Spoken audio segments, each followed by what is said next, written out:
नमस्कार प्रिय विद्यार्थियों।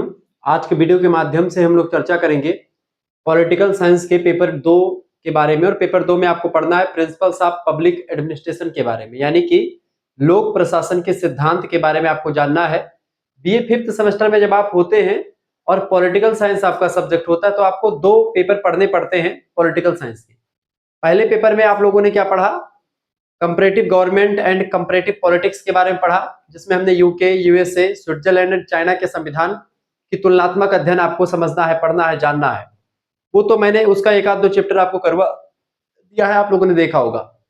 आज का जो वीडियो है इतना खास होने वाला है आप लोगों के लिए जिसका कोई जवाब नहीं, क्योंकि इस वीडियो के माध्यम से ना केवल आप चैप्टर संख्या 1 के बारे में जानेंगे, बल्कि चैप्टर संख्या 1 या यूनिट नंबर 1 से बनने वाले बहुत ही महत्वपूर्ण ऑब्जेक्टिव टाइप के क्वेश्चंस भी जानेंगे। आज का जो वीडियो होगा उसमें हम चर्चा क्या करेंगे? लोक प्रशासन का अर्थ, लोक प्रशासन की परिभाषा, लोक प्रशासन की प्रकृति, लोक प्रशासन का विषय क्षेत्र, लोक प्रशासन का महत्व यानी सिग्निफिकेंस ऑफ पब्लिक एडमिनिस्ट्रेशन और लोक प्रशासन की विशेषताएं, सब कुछ एक ही वीडियो के माध्यम से आप जानने का प्रयास करेंगे। यानी चैप्टर नंबर 1 के बारे में वेल डिटेल तरीके से, पूरी डिटेल तरीके से आपको जानकारी देने वाला हूं। ठीक है, तो आप सभी लोग इस वीडियो को अंत तक देखिएगा। एक कंप्लीट सिलेबस के तौर पर आपकी क्लासेस शुरू की जा रही हैं और बहुत ही बारीकी के साथ आपको समझाया जाएगा। ऐसी क्लास पूरे YouTube पर आपको कहीं नहीं मिलने वाली है, इतनी बारीकी के साथ जो आपको समझा जाता हो। ठीक है, और ये नोट्स भी आपके लिए बहुत बेहतर तैयार किए गए हैं। अभी आप नोट्स देखें, खुद ही आपको पता चल जाएगा कि कितने अच्छे तरीके से नोट्स आपके लिए व्यवस्थित किए गए हैं।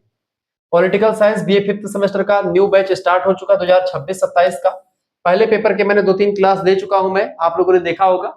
ये पेपर नंबर 2 है, प्रिंसिपल्स ऑफ पब्लिक एडमिनिस्ट्रेशन यानी लोक प्रशासन के सिद्धांत। ठीक है, यूनिट नंबर 1 चैप्टर संख्या 1 में आपको क्या पढ़ना है? Meaning, nature, scope and significance of public administration.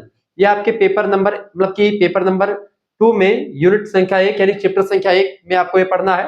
फिर इसके बाद यूनिट नंबर में 2 क्लास या 1 क्लास और आपकी आएगी, उसमें हम चर्चा करेंगे। इसमें क्या होगा, लास्ट में मैंने टेस्ट भी लगाया है, तो टेस्ट भी आप दे पाएंगे। यानी सब कुछ आपको एक कंप्लीट सिलेबस या कंप्लीट चैप्टर पूरा आपको आज के वीडियो के माध्यम से होगा।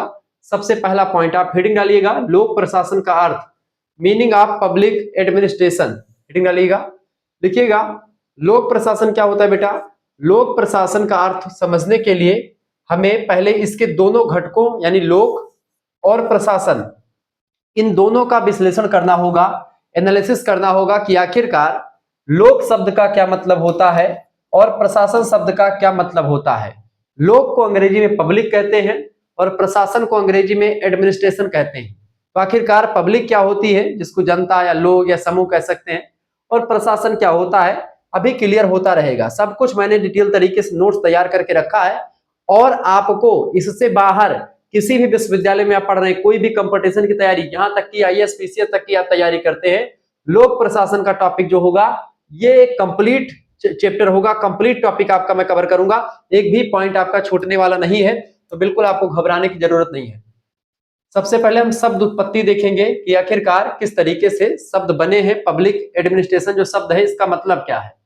देखिए, पब्लिक एडमिनिस्ट्रेशन शब्द 2 शब्दों से मिलकर के बना है। पहला शब्द है पब्लिक, जिसको हिंदी में लोक कहा जाता है। क्या कहते हैं? लोक कहते हैं हिंदी में इसको। ठीक है, क्या बोलते हैं? लोक कहते हैं। लोक का मतलब होता है जनता से। ठीक है, लोक का मतलब समाज से भी हो सकता है या नागरिकों का कोई संगठित समूह भी हो सकता है। लोक का मतलब यानी लोक माने जनता, समाज या नागरिकों का कोई संगठन हो जो कि एक प्रकार से इकट्ठा हो, समूह हो। दूसरा शब्द आपका इसी में जुड़ता है एडमिनिस्ट्रेशन, इसको हिंदी में प्रशासन कहते हैं। प्रशासन का मतलब होता है किसी भी चीज का संचालन करना या मैनेजमेंट करना यानी प्रबंधन करना, या शासन के उद्देश्यों को व्यवहार में लाने की प्रक्रिया को प्रशासन कहते हैं। यानी कि जो शासन में बताया जाता है कि भाई जो इसको आप लागू करवाते हैं। कहीं ना कहीं पे कार्यपालिका जो संबंधित है बेटा, कार्यपालिका क्या करती है? नियम कायदों को लागू करवाती जनता तक, यानी जनता पर प्रशासन या जनता को मैनेजमेंट करना, जनता तक जनता की सेवा करने के लिए तमाम प्रकार की योजनाएं चालू करवाना। मैं एक एक उदाहरण के माध्यम से आपको समझाऊंगा। अभी आगे चलकर जैसे जैसे आप आगे बढ़ते रहेंगे वीडियो में, आपका सारा डाउट क्लियर होगा और बड़ी सरल भाषा में मैंने नोट्स तैयार किया है। तो आपको और कहीं से कुछ पढ़ने की जरूरत नहीं, किताब खरीदने की कोई जरूरत नहीं है, सीरीज खरीदने की कोई जरूरत नहीं है। सब कुछ आपको यहाँ पर मिल जाएगा और बहुत ही बेहतर अंदाज में आप पाएंगे। तो आप लिख लीजिएगा, ये नोट आप कर लीजिए, इसका अर्थ हो जाएगा। ठीक है, इस प्रकार हम क्या कह सकते हैं बेटा, इस प्रकार पब्लिक एडमिनिस्ट्रेशन का अर्थ होता है जनता के लिए और जनता के साथ, जनता के लिए और जनता के साथ किया गया प्रशासनिक प्रबंधन, एडमिनिस्ट्रेटिव मैनेजमेंट जो जनता के प्रति किया जाता है, जनता के साथ किया जाता है, उसको हम लोक प्रशासन कह सकते हैं। इसका थोड़ा सा इतिहास समझते हैं और इसके जनक कौन है। History and father of public administration, परीक्षाओं में प्रश्न खूब पूछा था लोक प्रशासन की उत्पत्ति को लेकर के। देखिए, लोक प्रशासन का विचार प्राचीन भारत में भी आपको देखने को मिल जाता है। किसी भी शासन व्यवस्था में प्रायः आप देखेंगे तो लोक प्रशासन, जनता के कल्याण की भावना आपको निहित जरूर दिखाई पड़ेगी। जनता पर कानून कैसे लागू करवाना है, जनता में एक प्रकार से किसी भी चीज का योजनाओं को क्रियान्वित कैसे करना है, कार्यान्वयन कैसे करना है, ये सब चीजें होती हैं। तो लोक प्रशासन आप देखते हैं प्राचीन भारत में भी देखने को मिलता है। दूसरी बात, कहां पर देखने को मिलता है, कौटिल्य नाम के एक विद्वान है, आपको पता होगा, विष्णुगुप्त इनका पूरा नाम था कौटिल्य का। चाणक्य के नाम से मशहूर है, इनकी एक पुस्तक है अर्थशास्त्र। उस पुस्तक में इन्होंने क्या लिखा, उस पुस्तक में प्रशासनिक तंत्र का विस्तृत वर्णन इन्होंने प्रस्तुत किया है कि किस तरीके से जनता पर कंट्रोल करना होता है, जनता को किस तरीके से मैनेज करना होता है।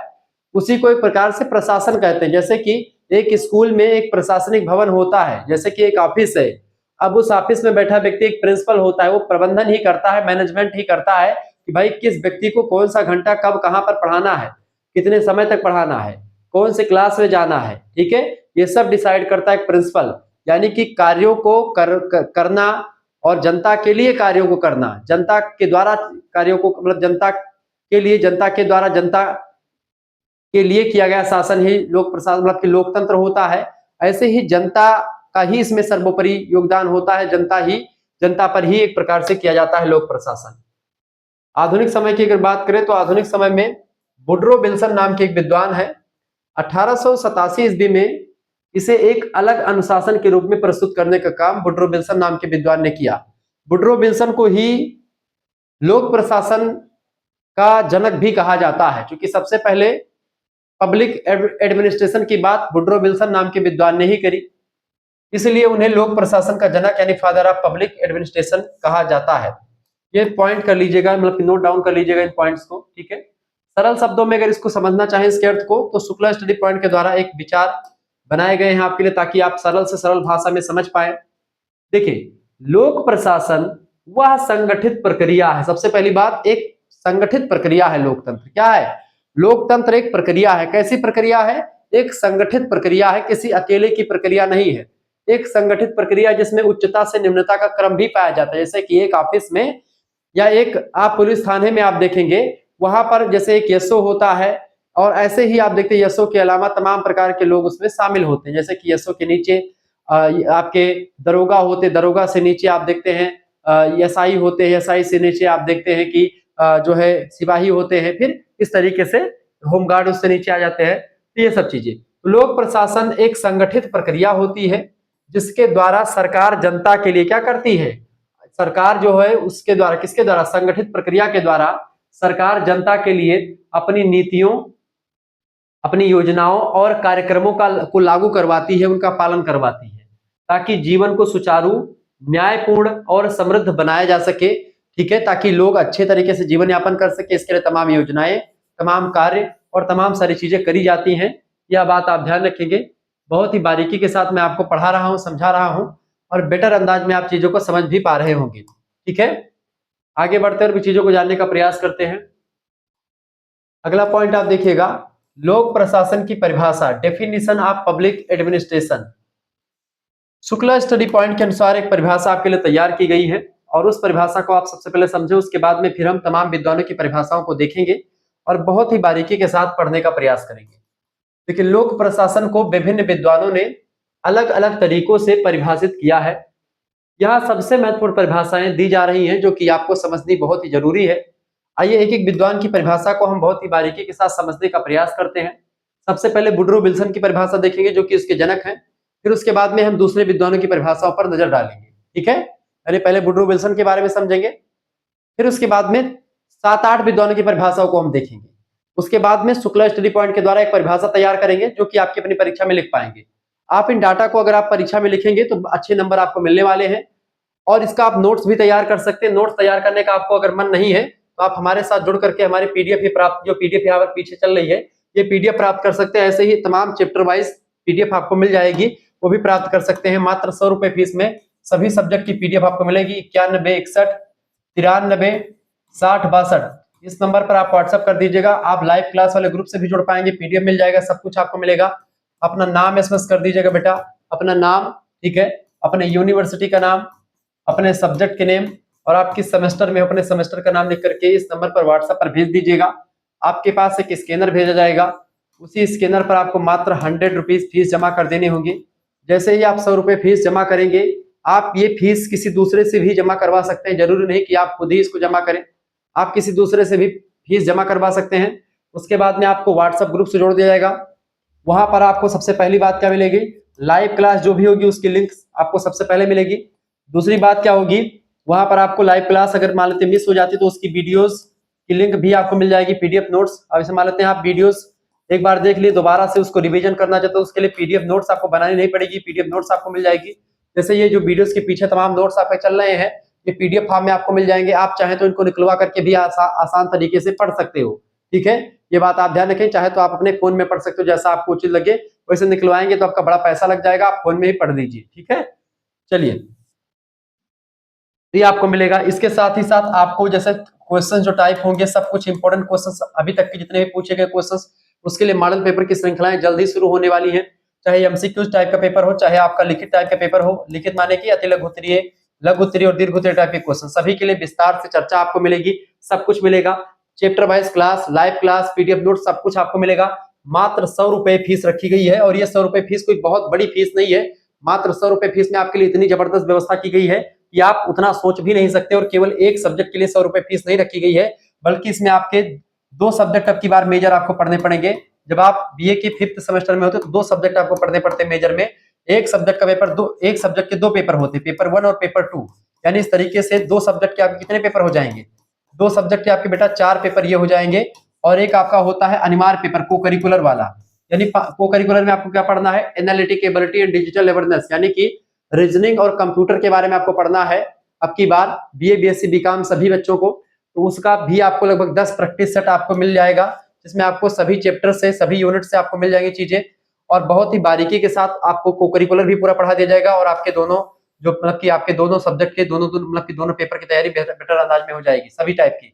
आप किसी भी यूनिवर्सिटी से, किसी भी कॉलेज से हैं, राम मनोहर लोहिया विश्वविद्यालय के बच्चे, वीर बहादुर सिंह पूर्वांचल, महात्मा गांधी काशी विद्यापीठ, राम मनोहर लोहिया विश्वविद्यालय, वीर बहादुर सिंह पूर्वांचल, छत्रपति साहूजी महाराज कानपुर विश्वविद्यालय, सिद्धार्थ यूनिवर्सिटी कपिलवस्तु, राजा महेंद्र प्रताप सिंह स्टेट यूनिवर्सिटी, दीनदयाल उपाध्याय गोरखपुर विश्वविद्यालय, मां पाटेश्वरी बलरामपुर विश्वविद्यालय, ठीक है, शाकुंभरी विश्वविद्यालय, मां Shakumbhari Saharanpur, Raja Mahendra Pratap Singh state university, MJ प्यारी बरेली रोहिलखंड, चौधरी चरण सिंह मेरठ विश्वविद्यालय, जननायक चंद्रशेखर बलिया विश्वविद्यालय, महाराजा सोहेल देव आजमगढ़ विश्वविद्यालय, प्रोफेसर रज्जू भैया स्टेट यूनिवर्सिटी इलाहाबाद, ठीक है। ऐसे ही आपका बीएचयू, जेएनयू, डीयू, जितने भी इलाहाबाद यूनिवर्सिटी, सभी विश्वविद्यालयों के लिए इंपॉर्टेंट है। जो भी बच्चे नेशनल एजुकेशन पॉलिसी के अंतर्गत पढ़ रहे हैं, वो सभी के लिए यही सिलेबस है। तो ये सब चीजें आपको मिल जाएंगी बहुत ही कम प्राइस में, मात्र 100 रुपए फीस में सब कुछ मिलेगा। इसके अलावा आप डॉक्टर भीमराव अम्बेडकर आगरा विश्वविद्यालय से हैं, कोई किसी विश्वविद्यालय से पढ़ रहे हैं, किसी भी विश्वविद्यालय के किसी भी कॉलेज में पढ़ रहे हैं, सभी के लिए ये लेक्चर पूर्ण रूप से समर्पित रहेगा। पीडीएफ सभी के मिलेंगे आपको, सभी सब्जेक्ट के पीडीएफ मिलेंगे, पीडीएफ के साथ आंसर भी साथ में रहेगा, तो आप बहुत ही बारीकी के साथ चीजों को जान पाएंगे। चलिए आगे बढ़ते और भी चीजों को जानने का प्रयास करते हैं। तो सबसे पहले परिभाषा किसकी है बेटा, वुडरो विल्सन की। तो आइए परिभाषा को समझते हैं। और मैं लास्ट में आपके लिए क्वेश्चंस आंसर की श्रृंखला भी लगाया हूं टेस्ट के रूप में, तो आप उसके लिए भी तैयार रहिएगा। वुडरो विल्सन, वुडरो विल्सन की अगर बात करें बेटा, तो वुडरो विल्सन की अगर बात करें, इन्होंने क्या परिभाषा दी है, ये कहते हैं कि वुडरो विल्सन कि लोक प्रशासन शासन का एक ऐसा भाग है जो नीतियों को लागू करता है और यह राजनीति से अलग होता है। क्या करता है, ये राजनीति से अलग होता है लेकिन यह नीतियों को लागू करता है, ठीक है। ये शासन का एक ऐसा भाग होता है, तो इसमें कोई ज्यादा समझाने वाली बात नहीं है। दूसरे विद्वान आते हैं, उनका नाम है एल.डी. व्हाइट। एल.डी. व्हाइट नाम के विद्वान क्या कहते हैं, ये कहते हैं कि लोक प्रशासन वह होता है, क्या होता है, जिसके द्वारा सार्वजनिक नीति, सार्वजनिक नीति मतलब कि जो सभी पर लागू होती है, सारी जनता पर लागू हो, ऐसी नीति को सार्वजनिक नीति कहते हैं, जिसके द्वारा सार्वजनिक नीतियों को क्रियान्वित किया जाता है, यानी कि लागू किया जाता है, उसको आगे बढ़ाया जाता है, क्रियान्वित माने उसको लागू किया जाता है, और सरकारी गतिविधियां संचालित होती हैं, उसको हम क्या कहते हैं, लोक प्रशासन कहते हैं। किसने कहा? एल डी व्हाइट ने कहा। क्या कहा? लोक प्रशासन वह है जिसके द्वारा क्या होता है बेटा, सार्वजनिक नीतियों को क्रियान्वित किया जाता है और सरकारी गतिविधियां संचालित होती हैं। ये परिभाषा आप नोट डाउन कर सकते हैं। अगली परिभाषा है साइमन, स्मिथबर्ग और थॉम्पसन नाम के विद्वानों ने दी संयुक्त रूप से परिभाषा है। ये कहा कि लोक प्रशासन सरकार की कार्यपालिका की शाखा की सभी गतिविधियों का समन्वय होता है। देखिए कार्यपालिका, तीन चीजें आपको समझनी पड़ेगी। यहाँ पर तीन चीजें होती है इसमें। एक होती है आपकी, सबसे पहली होती है विधायिका। विधायिका की अगर बात की जाए तो ये कानून को बनाती है, ठीक है, कानून बनाती है। ये विधायिका क्या करती है? कानून का निर्माण करती है, ठीक है। विधायिका को ही संसद कहा जाता है। दूसरी जो होती है वो होती है कार्यपालिका, ठीक है। कार्यपालिका कानून को क्या करती है? कानून को लागू करवाती है। और तीसरी सिस्टम है इसमें से न्यायपालिका। न्यायपालिका ये कानून से जुड़े हुए विवादों को निपटाती है, ठीक है। विवाद जो होता है उस विवादों से विवाद को खत्म करती है, ऐसा कह सकते हैं, ठीक है, समाप्त करती है। विवादों को क्या करती है? समाप्त करती है। न्यायपालिका में कोई विवाद होगा, ठीक है, कार्यपालिका विधायिका के बीच में किसी कानून को लेकर के कोई डिबेट होगा, जनता को नहीं पसंद आ रहा है, कानून के खिलाफ, मतलब कि संविधान के खिलाफ कोई कानून बन गया विधायिका के द्वारा, तो न्यायपालिका उसको जांचेगी परखेगी, ठीक है। अब प्रश्न यहाँ पर यह आपके लिए तैयार हो रहा है कि क्या, प्रश्न क्या तैयार हो रहा है बेटा, ये जो इन्होंने कहा साइमन, स्मिथबर्ग और थॉम्पसन ने, बेसिकली जब लोक प्रशासन की हम बात करते हैं तो लोक प्रशासन का जो एक साधारण अर्थ है या कह सकते हैं कि उसका संक्षिप्त अर्थ है, ठीक है, या सीमित अर्थ है, वो क्या होता है? लोक प्रशासन केवल कार्यपालिका का अध्ययन करता है। कार्यपालिका चूंकि कानून को लागू, कार्यपालिका में जितने मंत्री है, जितने आपके ऑफिस वगैरह सरकारी है, कर्मचारी हैं, वो सब आपके कार्यपालिका के सदस्य होते हैं। विधायिका में सांसद विधायक सब आ जाते हैं। न्यायपालिका में न्यायालय के जितने भी लोग होते हैं, जज वगैरह, ये सब आ जाते हैं, ठीक है। तो कानून को लागू करवाना, कानून को क्रियान्वित करवाना, जनता पर व्यवहार में लाना, यही काम होता है कार्यपालिका का। और बेसिकली लोक प्रशासन जो हो वही काम करता है। तो कार्यपालिका जो होती, कार्यपालिका का शाखा की सभी गतिविधियां का समन्वय जो होता है वो लोक प्रशासन में होता है, ठीक है। तो सरकार की तीन जो चीजें होती है उनमें से कार्यपालिका जो है लोक प्रशासन के लिए ज्यादा उत्तरदायी होती है। लेकिन जब लोक प्रशासन की व्यापक अवधारणा आई, उसमें न केवल कार्यपालिका बल्कि न्यायपालिका और विधायिका सबको अपने आप में लोक प्रशासन ने समाहित कर लिया, ठीक है। यह बात आप ध्यान रखेंगे। आगे बढ़ते हैं। डॉक्टर एमपी शर्मा ने क्या कहा, इनको देखते हैं भाई। एमपी शर्मा कहते हैं कि लोक प्रशासन केवल नीतियों को लागू करने तक सीमित नहीं होता है, बल्कि यह एक सामाजिक प्रक्रिया होती है, एक सोशल प्रोसेस भी होती है ये, ठीक है। केवल राजनीति तक ही सीमित नहीं है ये, केवल नीति को लागू करवाना इसका मतलब नहीं होता है, सामाजिकता से भी इसका तात्पर्य होता है, यानी सोशल प्रक्रिया भी होती है ये, जो क्या करती है? जीवन को व्यवस्थित करती है। किसी भी क्षेत्र के जीवन को व्यवस्थित करने की एक प्रक्रिया है लोक प्रशासन, ठीक है, और सुचारू बनाती ताकि लोग अच्छा जीवन यापन कर सके, उसकी भी एक प्रक्रिया है, ठीक है। ये बात ध्यान रखेंगे। श्रीधर शर्मा साहब कहते हैं कि लोक प्रशासन वह प्रक्रिया है, कैसी प्रक्रिया है, कौन सी प्रक्रिया है? ऐसी प्रक्रिया है जिसके द्वारा क्या होता है, जिसके द्वारा राज्य अपने उद्देश्यों को क्या करते हैं? राज्य का जो उद्देश्य होता है उन उद्देश्यों को जनता के कल्याण के लिए, लोक वेलफेयर के लिए, पब्लिक वेलफेयर के लिए सरकार करता है, ठीक है, सॉरी साकार करता है। साकार माने कि जो जनता अपन जो सरकारों का उद्देश्य होता है, सरकार का जो उद्देश्य होता है उस उद्देश्य को जनता के कल्याण के लिए साकार करता है, प्रयोग करता था कि जनता का कल्याण हो सके, ताकि अगले बार फिर से चुनाव में हम जीत सकें। ये सब चीजें जो है लोक कल्याणकारी चीजें हैं। और लोक प्रशासन बेसिकली ऐसी प्रक्रिया जिसके द्वारा राज्य अपने उद्देश्यों को जनता के कल्याण के लिए साकार करता है। अगले विद्वान है ग्लैडिस एम कॉमर्नर। ग्लैडिस एम कॉमर्नर कहते हैं कि लोक प्रशासन वह साधन है जिसके द्वारा राजनीतिक नेता अपने निर्णयों को लागू करते हैं और जनता की सेवा करते हैं। यानी सबसे इंपॉर्टेंट क्या है? लोक प्रशासन में लोक सबसे इंपॉर्टेंट शब्द है।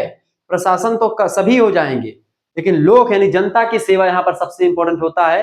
लोक प्रशासन यानी जो सरकारी कर्मचारी हैं या जो भी हैं वो जनता की सेवा करने के लिए यहाँ पर तत्पर होते हैं, जनता की सेवा के लिए आते हैं, ये बात ध्यान रखेंगे।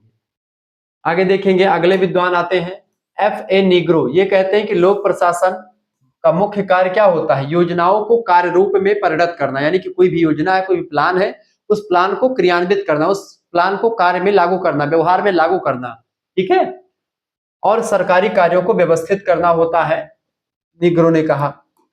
अगले अब यहाँ पर हो गए 7 विद्वानों की परिभाषा। अब इन 7 विद्वानों की परिभाषाओं को आप पढ़ें और एक अपनी परिभाषा बनाएं। जैसे शुक्ला स्टडी पॉइंट के अनुसार मैंने एक परिभाषा आपके लिए विशेष रूप से तैयार करवाई है। देखिए ये परिभाषा आपके लिए बड़ी जबरदस्त है बेटा। ये परिभाषा है आपके लिए, देखिए लोक प्रशासन वह सतत और संगठित प्रक्रिया, सतत माने लगातार चलने वाली प्रक्रिया है, यह प्रक्रिया रुकती नहीं है, तो सतत प्रक्रिया है, यह एक इसकी विशेषता भी है। अभी विशेषताओं को जब हम चर्चा करेंगे तो आपको बताएंगे कि किस तरीके से एक सतत प्रक्रिया है। किन उदाहरणों के माध्यम से आपको समझाऊंगा कि कहीं से और आपको पढ़ने की जरूरत नहीं पड़ेगी, याद करने का पूरा झंझट खत्म, ठीक है, खेल खेल में आपका पूरा चैप्टर खत्म हो जाएगा और आपको पता भी नहीं चलेगा कि हमने पढ़ लिया। लोक प्रशासन वह सतत और संगठित प्रक्रिया है जिसके माध्यम से सरकार अपनी नीतियों को, कार्यक्रमों को और उद्देश्यों को जनता के जीवन में उतारती है ताकि सामाजिक न्याय, आर्थिक विकास और नागरिकों की भागीदारी सुनिश्चित की जा सके। यह लोकतंत्र की आत्मा और विकास का आधार होता है। लोक प्रशासन, लोकतंत्र में ही, डेमोक्रेसी में ही, लोकतंत्र में जो लोक प्रशासन है ज्यादा पावरफुल होता है और सतत रूप से जारी भी रहता है। एक परिभाषा आप इसको नोट डाउन कर सकते हैं, आगे देखेंगे। वैसे आप अगर कोर्स में ज्वाइन होंगे तो नोट करने की आपको कोई जरूरत नहीं है, सब कुछ आपको ऐसे पीडीएफ नोट्स के रूप में मिल जाएगा, आप आसानी से पढ़ लीजिएगा, ठीक है। हेडिंग डालेगा लोक प्रशासन की प्रकृति, nature of public administration, heading डालिएगा सभी लोग, लिखिएगा लोक प्रशासन की प्रकृति, नेचर ऑफ पब्लिक एडमिनिस्ट्रेशन। लोक प्रशासन की प्रकृति अगर आप देखेंगे तो लोक प्रशासन ना तो वैज्ञानिक है पूर्ण रूप से, ना ही एक सामाजिक है। कुल मिलाकर के कहने का मतलब है कि लोक प्रशासन कई दृष्टिकोणों को फॉलो करता है, उन तमाम दृष्टिकोणों को हम समझने का प्रयास करेंगे। लोक प्रशासन की प्रकृति को समझने के लिए इसे विभिन्न दृष्टिकोण यानी कई पॉइंट ऑफ व्यू से देखा जाना पड़ेगा या देखा जाता है। हर दृष्टिकोण इसके अलग अलग पहलुओं को उजागर करते हैं, इसीलिए हम आज के वीडियो के माध्यम से लोक प्रशासन की प्रकृति के समस्त पहलुओं पर चर्चा करेंगे ताकि आपका सारा डाउट क्लियर हो। लोक प्रशासन की जो पहली प्रकृति है या पहला जो पॉइंट ऑफ व्यू है इसको समझने का, वो होता है लीगल पर्सपेक्टिव, यानी कि विधिक दृष्टिकोण जिसको आप कहते हैं। यह दृष्टिकोण, विधिक दृष्टिकोण जो होता है, यह दृष्टिकोण लोक प्रशासन को कानून और विधिक प्रक्रियाओं का पालन करने वाला तंत्र मानता है। कानून जो सरकार बनाती है और जो विधिक माने, विधि माने भी कानून, विधिक प्रक्रिया मतलब कानून बनाने की जो प्रक्रिया, कानून लागू करवाने की जो प्रक्रिया होती है, उसी का पालन करने का एक तंत्र मानती है लोक प्रशासन को, ठीक है। इसकी विशेषताओं को समझेंगे और क्लियर होगा कि विधिक दृष्टिकोण क्या है इसका। पहली बात ये देखिए, विशेषताएं जैसे कानूनों मतलब कानूनों पर आधारित, जैसे लोक प्रशासन के सभी कार्य संविधान, अधिनियमों और नियमावली के अनुसार होते हैं। संविधान के अनुसार, अधिनियम के अनुसार और नियमावली के अनुसार ही कोई काम किया जाता है लोक प्रशासन का, जो संविधान के दायरे में हो, संविधान जो कहता हो, जो अधिनियम में बताया गया हो, उससे उसका उल्लंघन नहीं किया जाता, उसके अकॉर्डिंग किया जाता है काम। इसके अलावा आदेशों का पालन, अधिकारी केवल विधायिका और कार्यपालिका के द्वारा बनाए गए नियमों के अनुरूप कार्य करते हैं। विधायिका कानून को बनाती है और उस कानून को लागू कौन करवाता है? कार्यपालिका। तो कार्यपालिका लागू करवाती है, विधायिका बनाती है। ये जो भी काम होता है वो एक प्रकार से नियमों के अनुसार ही होता है, चाहे विधायिका का जो कार्य है, ठीक है। और तीसरी बात ये होती है कि न्याय का प्रवर्तन, प्रशासन का कार्य समाज में न्याय सुनिश्चित करना है ताकि हर एक समाज के तबके को न्याय मिले, ताकि जनता का वेलफेयर हो सके, जनता का कल्याण हो सके। लोकतंत्र में जो पब्लिक एडमिनिस्ट्रेशन है, लोकतंत्र में जो एक प्रकार से लोक प्रशासन है, वो लोक कल्याण के लिए किया गया है, ठीक है। और इसीलिए जरूरी है कि लोक कल्याण सुनिश्चित हो, ठीक है। तो ये क्या है? प्रशासन का कार्य समाज में न्याय सुनिश्चित करना होता है। ये भी इसकी प्रकृति में एक विधिक दृष्टिकोण को दिखाता है। इसके साथ ही साथ उदाहरण के रूप में समझे से विधिक दृष्टिकोण का उदाहरण क्या है? उदाहरण जैसे आपका हो सकता है, जैसे आपराधिक प्रक्रिया संहिता जो है यानी सीआरपीसी जो है, इसका पालन करते हुए न्यायिक प्रक्रिया को लागू करना, ये एक इसका उदाहरण हो सकता है। सीआरपीसी जो है उसमें कई धाराएं हैं, उसमें तमाम चीजें लिखी हुई हैं। अगर आप उन नियमों का उल्लंघन करते हैं तो आपको सजा मिलेगी, उन नियमों के अकॉर्डिंग चलते हैं तो आपको कोई सजा नहीं मिलेगी। ठीक है, तो इस तरीके से इसका पालन करना एक उदाहरण होता है विधिक प्रक्रिया का। लोकतंत्र मतलब कि लोक प्रशासन में क्या होता है, आपराधिक प्रक्रिया संहिता सीआरपीसी का पालन करते हुए न्यायिक प्रक्रिया को लागू करवाना एक काम होता है, एक प्रक्रिया होती है जो कि एक विधिक प्रक्रिया है, विधिक पॉइंट ऑफ व्यू है। ठीक है, एक लीगल पर्सपेक्टिव है। इसकी प्रकृति की दूसरी हेडिंग डालेंगे प्रबंधकीय दृष्टिकोण, यानी कि मार्जिनल पर्सपेक्टिव।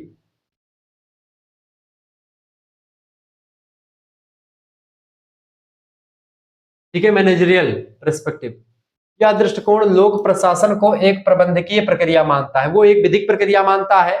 जो लीगल पर्सपेक्टिव है वो विधिक प्रक्रिया मानता है, कानूनी प्रक्रिया मानता है, लेकिन एक ये मैनेजमेंटल प्रक्रिया मानता है, यानी एक प्रबंधकीय प्रक्रिया के रूप में दिखाता है, जिसमें संसाधनों का कुशलता पूर्वक उपयोग किया जाता है। कोई भी संसाधन है, चाहे प्राकृतिक संसाधन हो चाहे मानवीय संसाधन हो, उन संसाधनों का कैसे कुशलता पूर्वक उपयोग किया जाता है या उपयोग करना बताया जाता है जनता को, ये बात है कि जनता को, सभी जनता को तक वो चीजें पहुंच सके।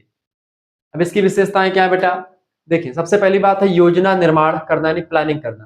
प्रशासन कोई भी होता है तो नीति निर्माण और योजना के स्तर पर महत्वपूर्ण भूमिका निभाता है, सबसे पहली बात। दूसरी बात संगठन होता है, उसमें ऑर्गेनाइजिंग, विभिन्न विभागों और एजेंसियों के कार्यों का संगठन करता है। तीसरी बात है नियंत्रण, यानी कि कंट्रोलिंग, कार्यों का पर्यवेक्षण करना और आवश्यकता अनुसार सुधार भी करना। कोई भी संगठन, कोई भी कार्य या कोई भी प्रशासन या कोई भी चीज करने से पहले हमको एक संगठन की जरूरत पड़ती है, योजना बनाने की जरूरत पड़ती है। ठीक है, इसके अलावा उस पर, उस संगठन पर कंट्रोल करने के लिए भी हमको जरूरी होता है। इसीलिए पब्लिक एडमिनिस्ट्रेशन में एक शब्द बड़ा फेमस होता है, जब हम लोक प्रशासन का व्यापक अर्थ देखते हैं उसमें एक शब्द फेमस है जिसको बोलते हैं पोस्ट गार्ड। पोस्ट गार्ड की विधि अगर आप ना जानते हो तो इसको आप समझ लीजिए पहले। उदाहरण के रूप में स्मार्ट सिटी योजना में विभिन्न विभागों का समन्वय और निगरानी करना, ये इसका उदाहरण हो सकता है। ठीक है, इसका उदाहरण हो सकता है बेटा प्रबंधकीय, ठीक है, दृष्टिकोण का। अब इसमें एक चीज मैं आपको बता रहा हूं, पोस्ट कार्य की विधि अगर आप ना जानते हो तो जान लीजिएगा। एक शब्द चलता है आपका इसमें लोक प्रशासन में, पोस्ट कार्य विधि। ठीक है, पोस्ट कार्य विधि की माने होता है प्लान करना, यानी कि क्या करना, प्लान करना। ठीक है, ओ मतलब क्या होता है, ऑर्गेनाइजिंग करना, यानी कि संगठन बनाना। यस माने होता है स्टाफिंग करना। ठीक है, स्टाफिंग यानी कि स्टाफ माने कि एक व्यवस्थित करना। डायरेक्शन, डी माने डायरेक्शन करना। ठीक है, डायरेक्शन करना। सीओ का मतलब होता है कोऑर्डिनेटिंग। सीओ का क्या मतलब होता है बेटा, सीओ का क्या मतलब होता है कोऑर्डिनेटिंग करना, यानी कि जो है जिसमें एक बोलते हैं कि एक सह संबंध बना ताकि सब जुड़ करके काम करें। आर माने होता है रिपोर्टिंग, रिपोर्टिंग करना। ठीक है, रिपोर्टिंग करना। और बी माने क्या होता है बजटिंग करना, यानी बजट तैयार करना। तो मैंने सबसे पहली बात, एक योजना, किसी भी प्रशासन को आगे बढ़ाने के लिए एक प्लान की, यानी एक योजना की जरूरत पड़ती है। ठीक है, उस योजना को बनाने के लिए एक संगठन की जरूरत पड़ती है, उस संगठन में तमाम स्टाफ की जरूरत पड़ती है, उस स्टाफ में एक प्रकार से मैनेजमेंट अच्छे तरीके से बना रहे, इसके लिए क्या कर जरूरत पड़ती है, डायरेक्शन की जरूरत पड़ती है, निर्देश देने की जरूरत पड़ती है। और उस निर्देशों में एक प्रकार सभी लोग एक दूसरे को समन्वय करें, यानी कि सीओ, यानी कोऑर्डिनेटिंग होना चाहिए, यानी कि आपस में संबंध स्थापित करें, सभी लोग जितने भी संगठन के लोग हैं, स्टाफ के लोग हैं, वो एक प्रकार से क्या हो, संबंधित हो। और आर वाले रिपोर्टिंग, यानी एक दूसरे को क्या हो, रिपोर्ट सौंपे, यानी कौन सी घटना कैसे क्या हुई है पूरी। ठीक है, उसकी रिपोर्टिंग करें और उसके अंदर बजट तैयार करें ताकि एक लेखा जोखा पूरा हो कि भाई कितना क्या लगना है, क्या चीजें होती है। ठीक है, ये होता है पोजकार विधि, जिसको लूथर गुलिक नाम के एक विद्वान है उन्होंने दिया था। अगली जो एक इसकी जो प्रकृति में अगला आप जो पढ़ते हैं वो कौन सा है, अगला है आपका राजनीतिक दृष्टिकोण, यानी कि पॉलिटिकल पर्सपेक्टिव। देखिए यह दृष्टिकोण लोक प्रशासन को राजनीति का हिस्सा मानता है। ठीक है, ऐसे आप इससे पहले विधिक आपने समझा, विधिक के बाद में आप लोगों ने, ठीक है, एक जो है प्लानिंग वाला हिस्सा समझा। ठीक है, मैनेजमेंट यानी प्रबंधकीय दृष्टिकोण समझा। अब आप राजनीतिक दृष्टिकोण इसका समझ रहे हैं, तो विशेषताओं में इसकी क्या बताएं, विशेषताओं में आप समझ सकते हैं। देखिए विशेषताएं लिखिएगा, नीति क्रियान्वयन में भूमिका, जैसे कि राजनीतिक नीतियां बनाती है और प्रशासन उन्हें लागू करता है। राजनीति क्या करती है, कोई नीति बनाती, राजनीति के लोग जो होते हैं नीतियां बनाते हैं, उन नीतियों को लागू करवाना काम किसका होता है, लोक प्रशासन का। दूसरी बात जवाबदेही होती है, लोक प्रशासन राजनीतिक नेतृत्व के प्रति जवाबदेह होता है। तीसरी बात, लोकतांत्रिक आदर्श, यानी कि यह लोकतंत्र के सिद्धांतों को व्यवहार में लाने का माध्यम होता है लोक प्रशासन। एक ऐसी प्रक्रिया जो कि लोकतंत्र के सिद्धांतों के व्यवहार में लाने की है, उसको हम लोक प्रशासन कह सकते हैं। तो ये इसका राजनीतिक जो है पॉइंट ऑफ व्यू रहा। जैसे उदाहरण के रूप में अगर देखें तो शिक्षा का अधिकार अधिनियम जो आया, विद्यालयों में कार्यान्वयन जो हुआ, ये एक प्रकार से आप देखते हैं एक राजनीतिक प्रक्रिया के तहत है या राजनीतिक दृष्टिकोण है। इसका सामाजिक दृष्टिकोण भी सामने आता है। पब्लिक एडमिनिस्ट्रेशन का सामाजिक दृष्टिकोण, सोशोलॉजिकल पर्सपेक्टिव। देखिए यह दृष्टिकोण लोक प्रशासन को समाज का हिस्सा मानता है, जो सामाजिक संबंधों और आवश्यकताओं पर क्या होता है, आधारित होता है, केंद्रित होता है। विशेषताओं की बात करें तो विशेषताएं इसकी समझ लीजिए बेटा। देखिए सामाजिक बदलाव का साधन होता है लोक प्रशासन। प्रशासन समाज में सुधार और विकास के लिए कार्य करता है। सबसे पहली बात, समाज का सुधार करता, समाज के विकास के लिए हमेशा काम करता है।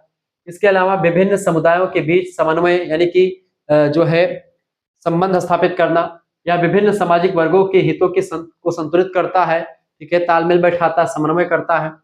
तीसरी बात, सांस्कृतिक अनुकूलन, यानी कि प्रशासन और सांस्कृतिक विविधताओं को ध्यान में रखते हुए नीतियां बनाता है, ताकि संस्कृतियां उससे प्रभावित ना हो। कोई ऐसी नीति ना बन जाए जिससे समाज रुष्ट हो जाए, समाज की नीतियां, मतलब कि कानून का ऐसी कोई नीति ना बने जिससे पूरा समाज उसके खिलाफ हो जाए, संस्कृति का क्षति हो जाए। ऐसे कोई कानून नहीं बनाया जाता है। तो कानून को बनाते समय हमको संस्कृति पर पूरा ध्यान देना पड़ता है। तो ये सामाजिक दृष्टिकोण के अंतर्गत हम इन चीजों को समझ पाते हैं जब हम सामाजिक दृष्टिकोण या सांस्कृतिक दृष्टिकोण समझते हैं इसका तब। उदाहरण के रूप में अगर देखें, जैसे कि अनुसूचित जाति और जनजातियों के लिए विशेष कल्याणकारी योजनाएं तैयार करना, ये लोक प्रशासन का जो है एक सामाजिक दृष्टिकोण रहा है। ठीक है, ये बात आप ध्यान रखेंगे। क्या रहा है? सामाजिक दृष्टिकोण, सोशोलॉजिकल पॉइंट ऑफ व्यू। अगला जो पॉइंट ऑफ व्यू रहा है वो है सर्वव्यापी प्रकृति। ठीक है, ओमनी प्रेजेंट नेचर। लोक प्रशासन हर व्यक्ति के जीवन को प्रत्यक्ष या अप्रत्यक्ष रूप से कहीं ना कहीं प्रभावित ही करता है, इसमें कोई दो राय नहीं है। कोई भी व्यक्ति प्रशासन से, मैनेजमेंट से नहीं बच सकता। हर एक व्यक्ति के जीवन में कहीं ना कहीं पे कोई ना कोई प्लान बनता है, कोई ना कोई उसको एग्जीक्यूट करता है और कुछ ना कुछ होता रहता है। बिना प्लान के कोई भी चीज करना अच्छा नहीं माना जाता है। ठीक है, एक मिनट रुकेंगे, थोड़ा सा जल ग्रहण कर ले।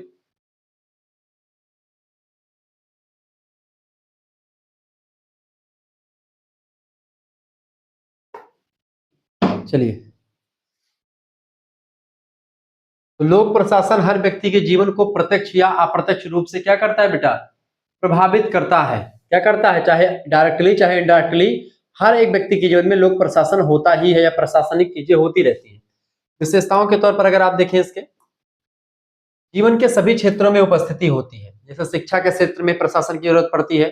ठीक है, कोई भी विद्यालय चलता है तो उसमें प्रशासनिक भवन होता है, ऑफिस होती है, वहीं से नियम कायदे बनते हैं। स्वास्थ्य क्षेत्र में आप देखें तो वहां पर भी होता है। परिवहन के क्षेत्र में भी प्रशासन होता है। पर्यावरण के क्षेत्र में भी आए दिनों प्रशासन का प्रभाव पड़ता रहता है। ठीक है, इसके अलावा सरकार का चेहरा, जनता सरकार को प्रशासन के माध्यम से देखती है और अनुभव करती है कि सरकार कैसा काम करती है। प्रशासन के माध्यम से ही सरकार की योजनाओं को क्रियान्वित करवाया जाता है, तो जनता ये जान पाती है कि सरकार कौन कौन सी योजनाएं हमारे लिए ला रही है। ठीक है, तीसरी बात ये कि सतत और अनिवार्य प्रक्रिया, सतत माने लगातार चलने वाली प्रक्रिया है, और लोक प्रशासन एक अनिवार्य प्रक्रिया होती है। ये होना भी जरूरी है हर एक समाज में, हर एक जगह पर। प्रशासन एक चलने वाली प्रक्रिया और अनिवार्य प्रक्रिया है, निरंतर चलने वाली प्रक्रिया है। ठीक है, अब इसको उदाहरण के तौर पर समझे, जैसे कि हर व्यक्ति के जीवन के लिए प्रशासन।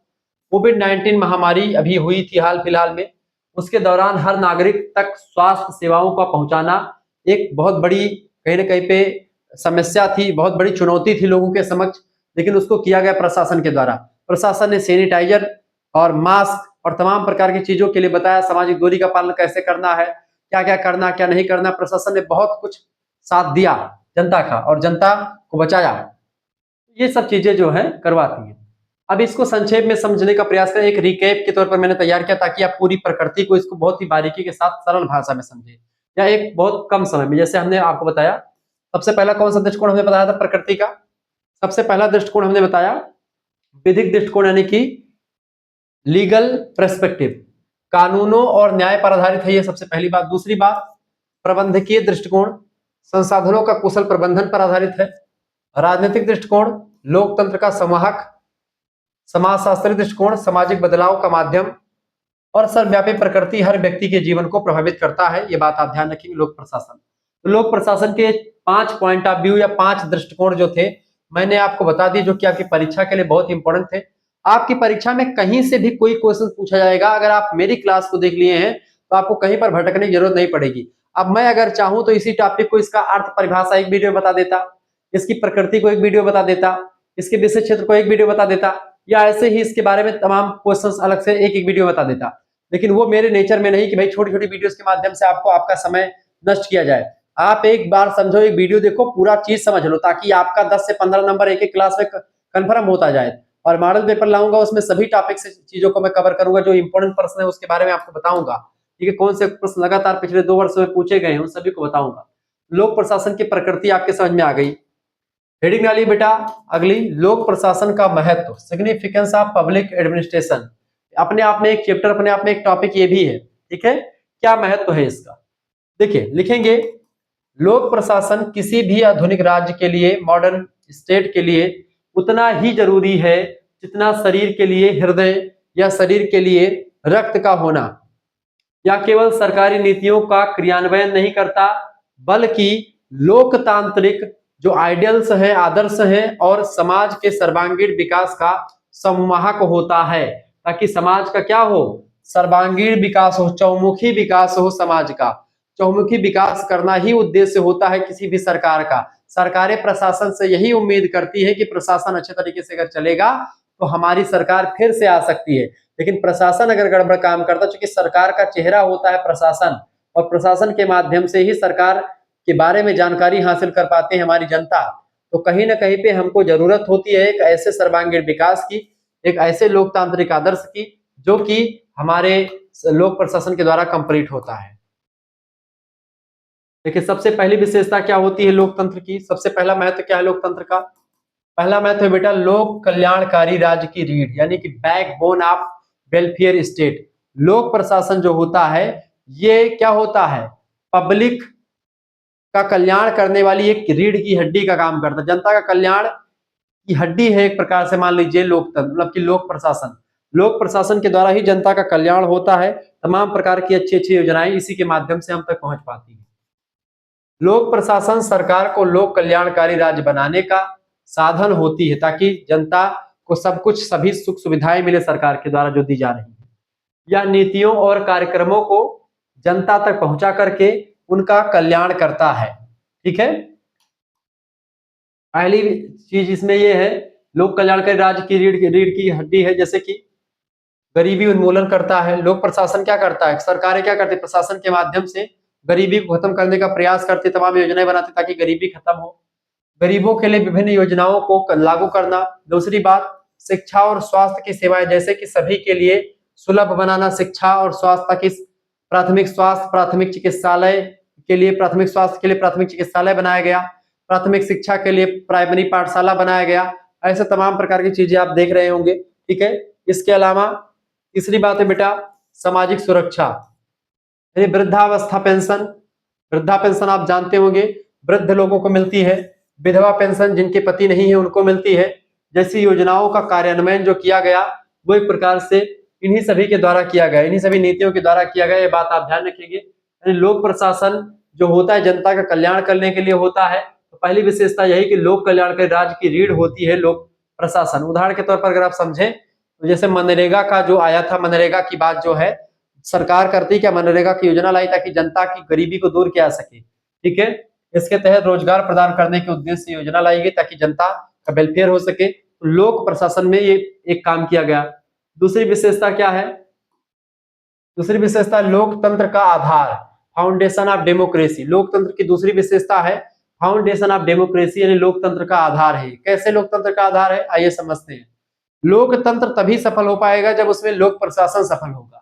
लोक प्रशासन तभी सफल होगा जब उसमें संगठन और प्लान बनाने की क्षमता, एक अच्छा नेतृत्वकर्ता, लीडरशिप जिसको कहते हैं, एक कुशल प्रबंधन की जरूरत पड़ेगी, समन्वय की जरूरत पड़ेगी, तालमेल की जरूरत पड़ेगी। ये सब जब चीजें होगी, बजट, निर्देश, रिपोर्ट सब कुछ मिलेगा, तब अच्छे तरह की चीजें क्लियर होंगी। लोकतंत्र का आधार होता है ये लोक प्रशासन। दूसरी विशेषता है लोक प्रशासन लोकतांत्रिक सरकार को सुचारू रूप से चलाने का आधार है। यह जनता और सरकार के बीच एक पुल का काम करती है, एक सेतु का काम करती है। जैसे कि पहली बात, नीति निर्माण में सहयोग करती है लोक प्रशासन। नीतियों के निर्माण में प्रशासन की भूमिका होती है। जवाबदेही सुनिश्चित करना हुआ, जैसे जनता को सरकारी कार्यों के लिए प्रति जागरूक बनाना, ताकि जनता सरकार के कामों को समझ पाए, जान पाए, इसके लिए लोक प्रशासन बहुत जरूरी है। ठीक है। इसके अलावा पारदर्शिता बढ़ाना, जैसे ई गवर्नेंस के माध्यम से पारदर्शिता, सरकार क्या काम कर रही है और क्या वादा किया था सरकार ने, इन सभी को जनता जान पाती है। ठीक है। जैसे उदाहरण के रूप में समझे आरटीआई का अधिनियम जो है, आरटीआई अधिनियम के तहत जानकारी उपलब्ध करवाना, ये भी एक प्रकार से इसका विशेषता रही है लोक प्रशासन की। लोक प्रशासन के द्वारा ही आप आरटीआई की राइट टू, क्या बोलते हैं इसको, आरटीआई को क्या बोलते हैं जानकारी के लिए, right to information. Right to information, आप कहीं से भी जानकारी प्राप्त कर, किसी भी विभाग के बारे में जानकारी प्राप्त कर सकते हैं। राइट टू इन्फॉर्मेशन का अधिकार है हमको। ठीक है। ये दूसरी विशेषता हो गई, यानी कि लोकतंत्र का आधार है लोकतांत्रिक, मतलब कि लोक प्रशासन। तीसरी विशेषता लिखिएगा, हेडिंग डालिएगा, सामाजिक और आर्थिक न्याय का संवाहक, यानी कि carrier of social and economic justice. Social and economic justice का एक प्रकार से आधार या संवाहक होता है क्या, लोक प्रशासन। लोक प्रशासन समाज के कमजोर और वंचित वर्गों को सशक्त बनाने के लिए काम करता है।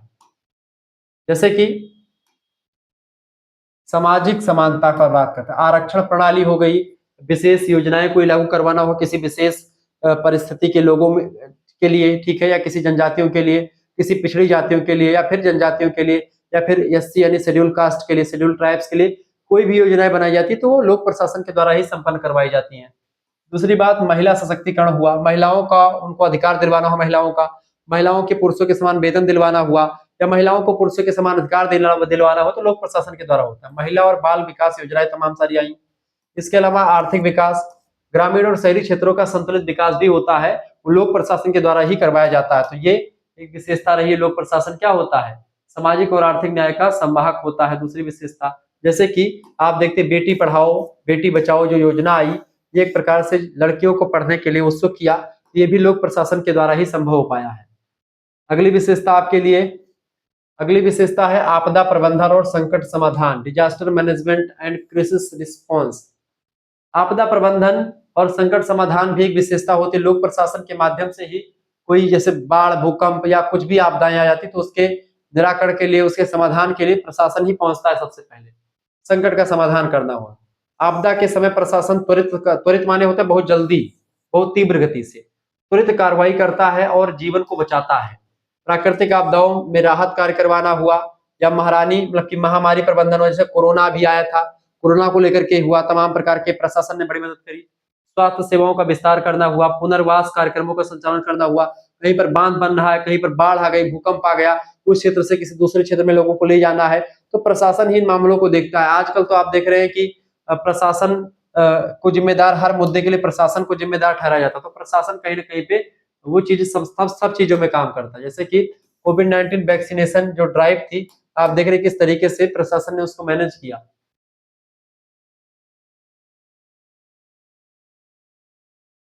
पांचवी विशेषता क्या बेटा, पांचवी विशेषता सतत विकास का माध्यम, यानी कि इंस्ट्रूमेंट ऑफ सस्टेनेबल डेवलपमेंट। देखिए, लोक प्रशासन पर्यावरण संरक्षण और सतत विकास लक्ष्यों को, यानी जिसको बोलते हैं सस्टेनेबल डेवलपमेंट गोल्स, उसको प्राप्त करने का प्रमुख उपकरण होता है। लोक प्रशासन के माध्यम से हम अपने जो पर्यावरण है उसका संरक्षण भी कर पाते हैं, और साथ ही साथ में हमारे जो गोल हैं, जो पर्यावरण के संरक्षित करने के लिए या हमारे संसाधनों को बचाने के लिए, उनको भी पूरा कर पाते। जैसे कि हरित नीतियों का कार्यान्वयन करना हुआ, या पर्यावरणीय जागरूकता को फैलाना हो जनता के बीच में, या स्वच्छ ऊर्जा योजनाएं चलवाना हुआ, तो प्रशासन के द्वारा ही ये सब संभव हो पाती है। जैसे स्वच्छ भारत अभियान शुरू हुआ तो प्रशासन ने इसमें बड़ी भूमिका निभाई होगी। ठीक है, ये बात आप ध्यान रखिएगा। छठी विशेषता क्या है बेटा, छठा महत्व या विशेषता क्या है इसका, राष्ट्रीय एकता का राष्ट्रीय एकता और अखंडता का रक्षक है ये, इसलिए महत्वपूर्ण है। देखिए, लोक प्रशासन विविधताओं वाले भारत में एकता बनाए रखता है, यानी क्षेत्रीय विकास में संतुलन स्थापित करता है, भाषाई और सांस्कृतिक विविधता का सम्मान करता है। आप देखते हैं भारत जैसे विविधतापूर्ण देश में एकता का जो संचार हुआ है वो प्रशासन के द्वारा संभव हो पाया है। प्रशासन के ही माध्यम से आप देख रहे हैं कि तमाम प्रकार की जनता जो है, तमाम भाषा के लोग, तमाम भारत में तमाम भाषा के लोग रहते हैं, तमाम धर्म के लोग रहते हैं, तमाम जो है संस्कृति के लोग रहते हैं, तो आपस में लड़ाई झगड़ा ना हो इसके लिए प्रशासन का होना बड़ा जरूरी है। इसके अलावा कानून व्यवस्था बनाए रखना भी प्रशासन का ही उदाहरण उद्देश्य होता है। जैसे जम्मू कश्मीर में पुनर्वास कार्यक्रम जो हुआ, ये भी एक उदाहरण के रूप में समझ सकते हैं लोक प्रशासन का। तो ये सब विशेषताएं या महत्व रहा है। अगला महत्व है आधुनिक राज्य का कार्यान्वयन तंत्र, यानी कि execution mechanism of modern state. हर सरकारी नीति को जमीन तक पहुंचाना लोक प्रशासन का उद्देश्य महत्वपूर्ण स्थान काम है। जनता के प्रति सरकार की नीतियों का चेहरा बनना, ठीक है, और संसाधनों का न्यायपूर्ण वितरण करना। किसी भी संसाधन है तो संसाधनों को सामाजिक तौर पर बांटना, सभी को बराबर बराबर भागों में बांटना, ये भी प्रशासन का ही उद्देश्य रहता है। जैसे कि डिजिटल इंडिया अभियान का कार्यक्रम करने का जो कार्यान्वयन हुआ है लोक प्रशासन के द्वारा संपन्न किया गया है। अब इसको हम थोड़ा सा क्विक रिवीजन के रूप में देख लेते हैं, इसका महत्व क्या है। महत्व में जैसे कि सबसे पहली महत्व, लोक कल्याणकारी राज्य की रीढ़ की हड्डी है ये। दूसरी बात, लोकतंत्र का आधार है लोक प्रशासन। सामाजिक और आर्थिक न्याय का संवाहक है लोक प्रशासन। आपदा प्रबंधन में सहायता करता है लोक प्रशासन। सतत विकास का साधन है लोक प्रशासन और राष्ट्रीय एकता का रक्षक है लोक प्रशासन। इसीलिए इसका महत्वपूर्ण स्थान है और इसीलिए ये एक प्रकार से सिग्निफिकेंस ऑफ लोक प्रशासन हो गया। लोक प्रशासन के महत्व में आप इन टॉपिक को, इन पॉइंट्स को नोट कर देंगे, लिख देंगे, आपको बहुत ही अच्छा नंबर मिलेगा। इससे बाहर परीक्षा में कुछ भी नहीं आने वाला, ये बात आप ध्यान रखेंगे। अब आगे बढ़िएगा, अगली हेडिंग डालेगा बेटा, लोक प्रशासन की विशेषताएं, features of public administration. Heading डालेंगे फीचर्स ऑफ पब्लिक एडमिनिस्ट्रेशन, लोक प्रशासन की विशेषताएं या कैरेक्टरिस्टिक्स ऑफ पब्लिक एडमिनिस्ट्रेशन। पहली विशेषता होती है लोक प्रशासन की व्यापकता, यानी कि यूनिवर्सलिटी। हर जगह पर आप देखते हैं ये पाया जाता है। जैसे कि लोक प्रशासन का क्षेत्र बहुत बड़ा होता है, पहली विशेषता। यह केवल सरकार के कामकाज तक सीमित नहीं होता है बल्कि जनता के जीवन के हर पहलू को प्रभावित करता है, ठीक है। लोक प्रशासन व्यापकता के मुख्य बिंदु में आप अगर देखना चाहें कि भाई इसके पॉइंट क्या है, क्यों इसको कह सकते हैं, देखें, जीवन के हर क्षेत्र में उपस्थिति है लोक प्रशासन की पहली विशेषता। जैसे कि जन्म प्रमाण पत्र से लेकर के मृत्यु प्रमाण पत्र तक प्रशासन की भूमिका होती है। बच्चा पैदा होता है तब प्रशासन के द्वारा जन्म प्रमाण पत्र की बात होती है, जब मर जाता है व्यक्ति तब उसके लिए मृत्यु प्रमाण पत्र भी जो है प्रशासन के द्वारा ही संभव हो पाता है। इसके अलावा सभी स्तरों पर कार्य करना हुआ, ठीक है। केंद्र, राज्य और स्थानीय निकायों में समान रूप से प्रभावी होता है ये बात भी ध्यान रखेंगे। इसके अलावा सार्वजनिक और निजी क्षेत्रों में भूमिका होती है, ठीक है। सार्वजनिक और निजी क्षेत्रों में क्या होती है बेटा, सार्वजनिक और निजी क्षेत्रों में भूमिका होती है किसकी, लोक प्रशासन की, ठीक है। चाहे वो कोई सरकारी कामकाज हो या कोई पब्लिक सेक्टर हो या फिर कोई प्राइवेट सेक्टर हो, सभी में लोक प्रशासन की भूमिका बहुत जबरदस्त होती है, ठीक है। इसके अलावा जैसे सरकारी विभागों के साथ साथ अर्ध सरकारी संस्थानों में भी कार्य होता है। ऐसे चौथा पॉइंट है, ग्रामीण और शहरी दोनों क्षेत्रों में कार्य करता है लोक प्रशासन। ग्राम पंचायत से लेकर के नगर निगम तक जो है लोक प्रशासन की आवश्यकता पड़ती है, लोक प्रशासन की जरूरत पड़ती है, इसकी विशेषताएं हो गई। उदाहरण के रूप में अगर देखें, जैसे आधार कार्ड योजना, ये गांव से लेकर के शहर तक हर नागरिक के लिए लागू है। हर नागरिक का आधार कार्ड बनता है, ये प्रशासन के द्वारा ही करवाया जाता है सब कुछ, ठीक है। दूसरी बात, दूसरी विशेषता है लोक प्रशासन की सतत प्रक्रिया है ये, यानी कि एक सस्टेनेबल प्रोसेस है या कंटिन्यूअस प्रोसेस है। सतत प्रक्रिया का अर्थ होता है कि लोक प्रशासन रुकने वाली प्रक्रिया नहीं है, लगातार चलने वाली प्रक्रिया है।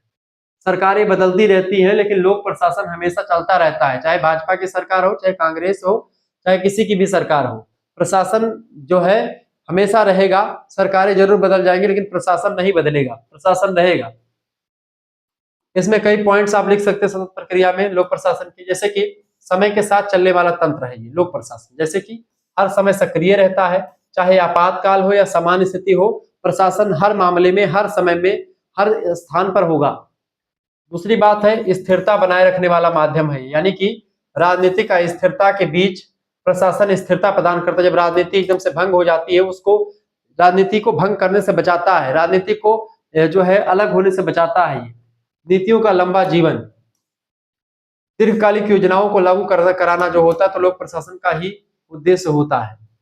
उदाहरण के रूप में जैसे देखिए मनरेगा की योजना जो लागू करवाना हुआ, सरकार कई बदली लेकिन मनरेगा जो था ये आज तक चल रहा है। सरकार बदलने के बाद भी यह योजना आज भी जारी है मनरेगा की, यानी कि ये लगातार चलने वाली प्रक्रिया है।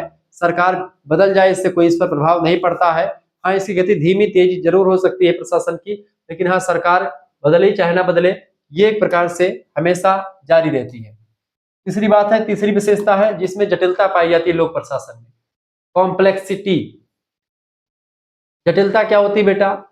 लोक प्रशासन में कई विभाग होते हैं, कई अधिकारी और कई प्रक्रियाएं होती हैं जो इसे जटिल बनाती हैं, क्योंकि कोई एक विभाग नहीं इसमें। लोक प्रशासन एक किसी सीमित दायरे का विषय क्षेत्र नहीं है, इसका स्कोप बहुत बड़ा है, बहुत ब्रॉड है। ठीक है, ये बात आप ध्यान रखेंगे। जटिलता के मुख्य बिंदु क्या क्या रहे? जैसे कि विभिन्न विभागों का समन्वय करना हुआ, जैसे स्वास्थ्य विभाग, शिक्षा विभाग, परिवहन विभाग, ऐसे तमाम प्रकार के विभाग का आपस में तालमेल बैठाना भी प्रशासन का ही उद्देश्य होता है। बहुस्तरीय ढांचा है लोक प्रशासन, यानी कि केंद्र सरकार, राज्य सरकार और स्थानीय निकाय, जैसे ग्राम पंचायत, क्षेत्र पंचायत, जिला पंचायत, नगर निगम, ठीक है, तो वो सब चीजें राज्य सरकार और केंद्र सरकार, इन सभी तमाम ढांचा, बहुस्तरीय ढांचा लोक प्रशासन का। विविध कार्य क्षेत्र है, कई कार्य, सारे कार्य क्षेत्र, नीति निर्माण से लेकर के नीति को लागू करवाने तक का जो क्षेत्र है लोक प्रशासन के अंतर्गत शामिल हो जाता है। उदाहरण के रूप में अगर आप समझना चाहें तो जैसे कि स्मार्ट सिटी परियोजना जो लागू हुई, इसमें कई मंत्रालय और कई एजेंसियां शामिल हैं, इन सभी को एक प्रकार से कहीं ना कहीं पे लोक प्रशासन जो होता है वो कार्य करता है सभी में। अगली विशेषता है जवाबदेही। जवाबदेही क्या होती है? लोक प्रशासन जनता, विधायिका और न्यायपालिका के प्रति जिम्मेदार है। ये लोक प्रशासन क्या काम कर रहा है, जनता पूछेगी लोक प्रशासन ने क्या किया, विधायिका भी पूछेगी, संसद पूछेगा कि आपने करा क्या, न्यायपालिका भी पूछेगा कि आपने करा क्या। और लोक प्रशासन किसके द्वारा होता है? कार्यपालिका के द्वारा होता है। आपने कौन से काम कितने ढंग से किया, कितना काम हुआ, कितना काम नहीं हुआ, इसका निरीक्षण किया जाता है। तो अगर आप उस पर खरे उतरते तो ठीक बात है, नहीं खरे उतरते तो बिल्कुल गलत बात है।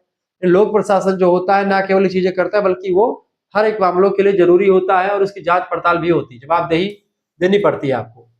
विधायिका के प्रति जवाबदेही, जैसे कि संसद और विधानसभा दोनों में प्रशासकीय कार्यों का मूल्यांकन किया जाता है कि भाई जिस आधार पर हमने इसको बनाया था क्या वो काम संपूर्ण हुआ या नहीं हुआ। दूसरी बात, न्यायपालिका के प्रति भी, यानी कोर्ट प्रशासन के कार्यों की समीक्षा कर सकता है। कोई भी काम अगर प्रशासन ने किया है वह काम सही है अथवा नहीं सही है, इसकी जांच सुप्रीम कोर्ट या हाई कोर्ट कर सकता है। तीसरी बात, जनता के प्रति भी, यानी जनता भी आरटीआई के माध्यम से, राइट टू इन्फॉर्मेशन के माध्यम से जन सुनवाई कार्यक्रम करवा सकती है। ठीक है, इन सभी के माध्यम से वो जानकारी ग्रहण कर सकती है कि भाई जो काम किया गया वो सही था या नहीं सही था। उदाहरण से लोकपाल और लोकायुक्त अधिनियम जो होता है, ये इसका उदाहरण रूप में आप समझ सकते हैं। पांचवी विशेषता क्या है लोक प्रशासन की? वो है गतिशीलता, डायनेमिक नेचर है। गतिशीलता का मतलब होता है लोक प्रशासन समय और परिस्थितियों के अनुसार खुद को ढालता रहता है, यानी बदलता रहता है। एक जैसा नहीं होता लोक प्रशासन, समय और परिस्थिति के हिसाब से सब चीजें बदल जाती है। ऐसे ही लोकतंत्र भी बदलता रहता है और जरूरी भी है बदलना। जो भी समय के साथ साथ बदल जाता है वो एक वैज्ञानिक विषय वस्तु भी होती है, यह बात भी आप ध्यान रखिएगा। ठीक है, लोक प्रशासन समय और परिस्थितियों के अनुसार खुद को बदलता रहता है, ये इसकी विशेषता है। जैसे कि तकनीकी प्रगति के अनुसार बदलाव, जैसे डिजिटल गवर्नेंस का उपयोग आजकल हो रहा है। ठीक है, सामाजिक आवश्यकताओं के अनुसार अनुकूलन करना होता है, जैसे नई नई योजनाएं आती हैं उनका निर्माण किया जाता है। ऐसे वैश्विक परिवर्तनों का प्रभाव पड़ता है, विश्व में कोई भी परिवर्तन हो तो उसका प्रभाव पड़ता है लोक प्रशासन पर और उसका असर दिखता भी है। पर्यावरण नीतियों में अंतरराष्ट्रीय संधियों का असर भी आप देखते हैं पड़ता रहता है। जैसे डिजिटल इंडिया मिशन जो है, ये इसका एक उदाहरण रूप में आप समझ सकते हैं। अगली विशेषता बेटा वो है बहुविषयक प्रकृति, यानी कि मल्टी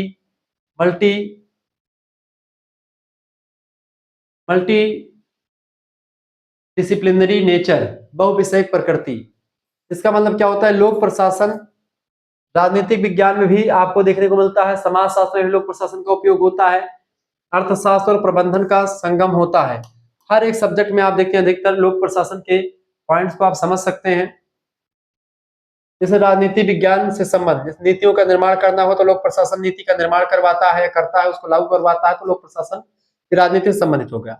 दूसरी बात, समाजशास्त्र से कैसे संबंधित है? सामाजिक कल्याणकारी योजनाओं का विकास करना जो होता है लोक प्रशासन करता है, जो कि सामाजिक दायरे में आता है। ऐसे ही प्रबंधन से संबंध, संसाधनों का कुशल उपयोग करवाना, ये सब चीजें आप देखते हैं अलग अलग चीजों से संबंधित है, यानी बहुविषयक प्रकृति रही है इसकी। सर्व शिक्षा अभियान आप देखते हैं, सब पढ़े वाला जो है लोक प्रशासन के द्वारा ही बताया गया।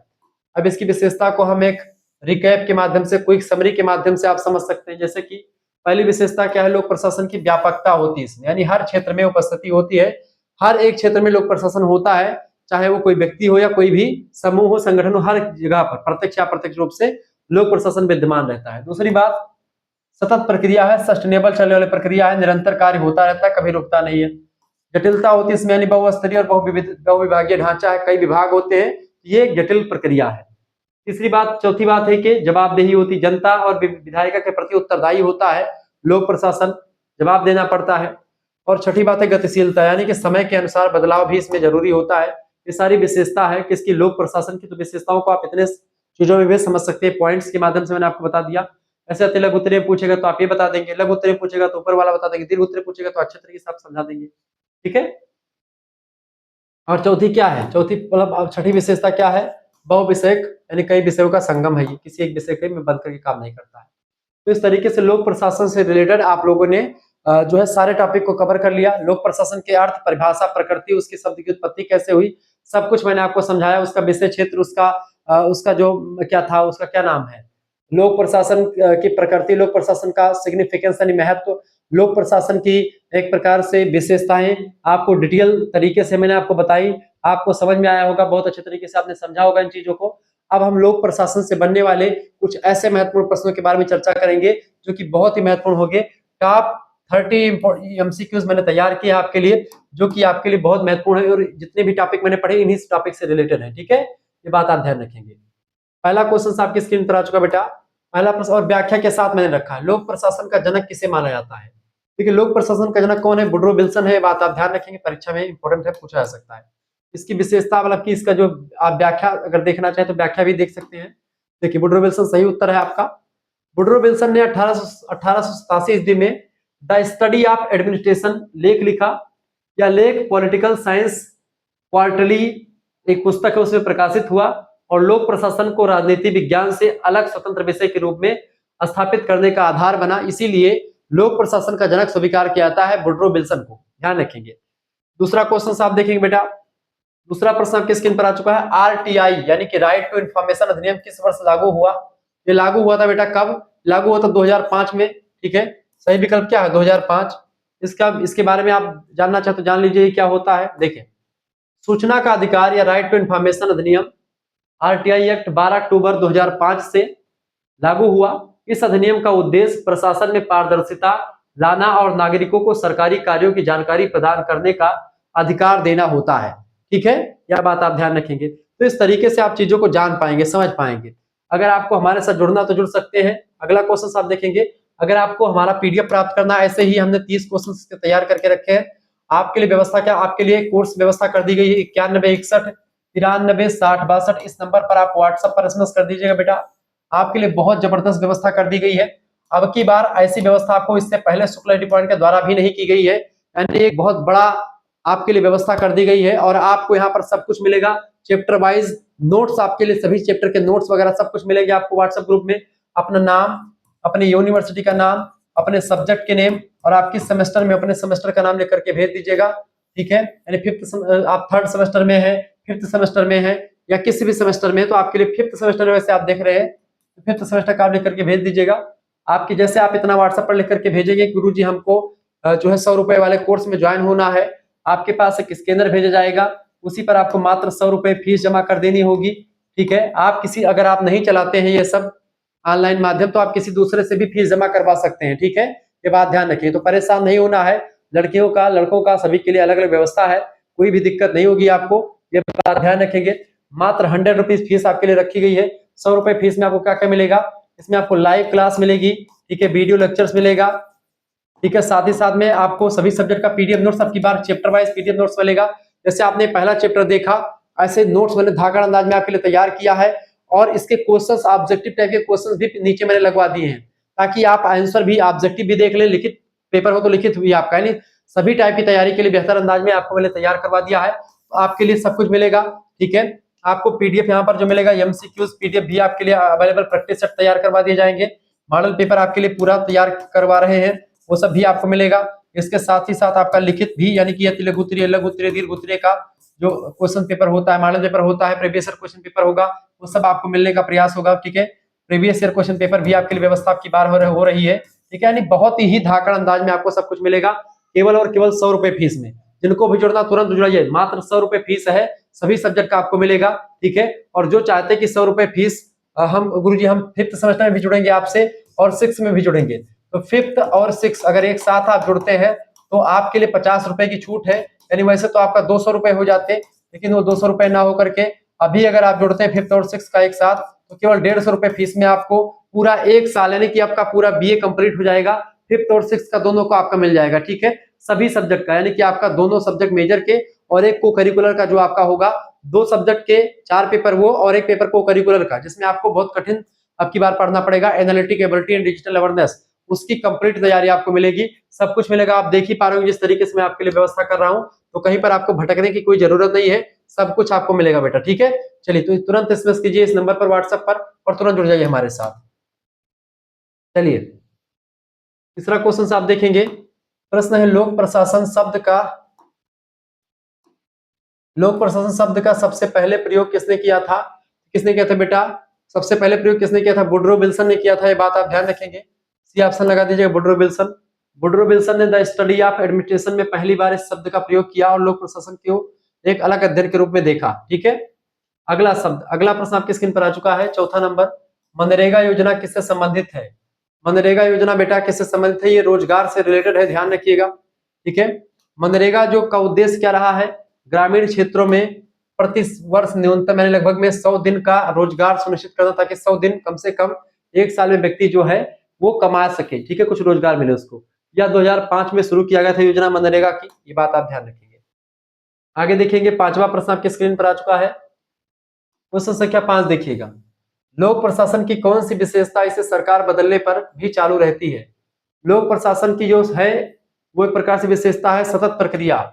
सतत प्रक्रिया यह हमको बताती है कि भाई लोक प्रशासन सरकार बदलती रहती है लेकिन वो चालू रहती है, जैसे मनरेगा की प्रक्रिया, ठीक है, सरकार कोई भी आए वो हमेशा चलती रहेगी, ठीक है। लोक प्रशासन एक सतत प्रक्रिया है जिसका उद्देश्य है या जिसका अर्थ है कि सरकार बदलने पर भी प्रशासन का कार्य बाधित नहीं होता है, वो आगे चलता रहता है, कोई भी सरकार नहीं बनती, वो वहीं से कार्य जहां से अगली सरकार छोड़ करके जाएगी वहीं से वो आगे प्रारंभ करवा देगी। छठा क्वेश्चन देखेंगे, वुडरो विल्सन का प्रसिद्ध लेख द स्टडी ऑफ एडमिनिस्ट्रेशन किस पत्रिका में प्रकाशित हुआ था? उस पत्रिका का नाम क्या है बेटा? उस पत्रिका का नाम है political science quarterly, option number इसका बी में दिया है, करेक्ट आंसर हो जाएगा। 1800 जुलाई मतलब 1887 में जुलाई के महीने में प्रकाशित यह लेख लोक प्रशासन के विकास की दिशा में मील का पत्थर है, यानी कि माइलस्टोन कहा जाता है, मतलब बहुत ज्यादा इंपॉर्टेंट माना जाता है। अगला प्रश्न, लोक प्रशासन किस प्रकार का विज्ञान है? लोक प्रशासन व्यवहारिक विज्ञान है क्या? बिल्कुल व्यवहारिक विज्ञान है, ये बिहेवियरल साइंस है, ये ऑप्शन करेक्ट आंसर हो जाएगा। एक व्यवहारिक विज्ञान की श्रेणी में इसको रखते हैं लोक प्रशासन को, ठीक है। लोक प्रशासन को व्यवहारिक विज्ञान कहा जाता है क्योंकि यह समाज के व्यवहार, मानव संसाधन और नीतियों की क्रियान्वयन का अध्ययन करता है, ये बात आप ध्यान रखेंगे। अगला प्रश्न आपकी स्क्रीन पर आ चुका है, 8वां नंबर क्वेश्चन से बेटा। 8वां नंबर प्रश्न, संविधान का कौन सा अनुच्छेद पंचायत राज को मान्यता देता है? बताइए, पंचायती राज को कौन सा अनुच्छेद मान्यता देता है? अनुच्छेद 243, ऑप्शन नंबर इसका करेक्ट आंसर हो जाएगा बी ऑप्शन, ठीक है। संविधान संशोधन 73वां हुआ था, 73वां संविधान संशोधन 1993 में हुआ था, उसके तहत पंचायती राज संस्थाओं को संवैधानिक दर्जा दिया गया था, ये बात आप ध्यान रखें, जिसमें ग्राम पंचायत, क्षेत्र पंचायत और जिला पंचायत 3 प्रकार के स्थानीय चीजों में बांट दिया गया था, ठीक है। अगला प्रश्न आपकी स्क्रीन पर आ चुका है, नीति आयोग की स्थापना कब हुई थी? बताएं, नीति आयोग को अब योजना आयोग भी कहा जाता है, इसकी स्थापना हुई थी 1 जनवरी 2015 को, 1 जनवरी 2015, करेक्ट आंसर क्या हो जाएगा? बी ऑप्शन, 1 जनवरी 2015 को इसकी स्थापना हुई थी, ये बात आप ध्यान रखेंगे, ठीक है।